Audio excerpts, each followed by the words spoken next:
আসসালামু আলাইকুম, আশা করি সবাই ভালো আছেন। আজকের ভিডিওর বিষয়টি হলো আমার লিফান কেপিআর বাইকের পিছনের চাকার ব্রেক শু যেটা আছে সেটা আমি পরিবর্তন করব, আর কোন বাইকের সাথে এই ব্রেক শুটা 100% মিলে সেটা আপনাদেরকে বলে দিব।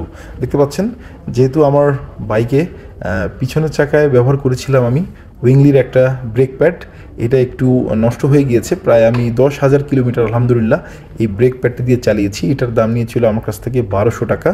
আর আমি এই ব্রেক প্যাডটা নিয়েছিলাম হলো মোটো গ্যারেজ থেকে প্রায় 2 বছর আগে। তো আলহামদুলিল্লাহ ভালো ইউজ করেছি, এখনও যে পরিমাণ আছে আরও কিছুদিন ব্যবহার করা যাবে, কিন্তু আমি চাচ্ছি না, যেহেতু এটা হার্ড কম্পাউন্ড হয়ে গিয়েছে।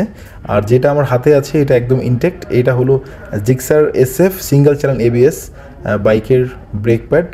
তো যারা আছেন যে ব্রেক প্যাড নষ্ট হয়ে গিয়েছে, লিফান কেপিআর ইউজ করতেছেন, তারা অবশ্যই কম খরচে ভালো একটা ব্রেক প্যাড লাগাতে পারবেন। সেটা হলো Gixxer SF FI single channel ABS এই বাইকটার ব্রেক প্যাড। এটা আমি নিয়েছি হলো 500 টাকা দিয়ে, আর লাগানোর জন্য 100 টাকা দিয়েছি। 600 টাকায় আলহামদুলিল্লাহ ব্রেক প্যাড লাগানো কমপ্লিট। যদি ভিডিওটি ভালো লাগে থাকে অবশ্যই লাইক, কমেন্ট, শেয়ার, সাবস্ক্রাইব করতে ভুলবেন না। দেখা হবে নতুন কোনো ভিডিওতে। আর আমার বাইকটি একটু নোংরা হয়ে আছে, আমি এখনই ওয়াশ করে নিব, কারণ যেহেতু বৃষ্টির দিন বেশি দিন বা বেশিক্ষণ থাকে না ওয়াশ করলেও। আসসালামু আলাইকুম, আল্লাহ হাফেজ।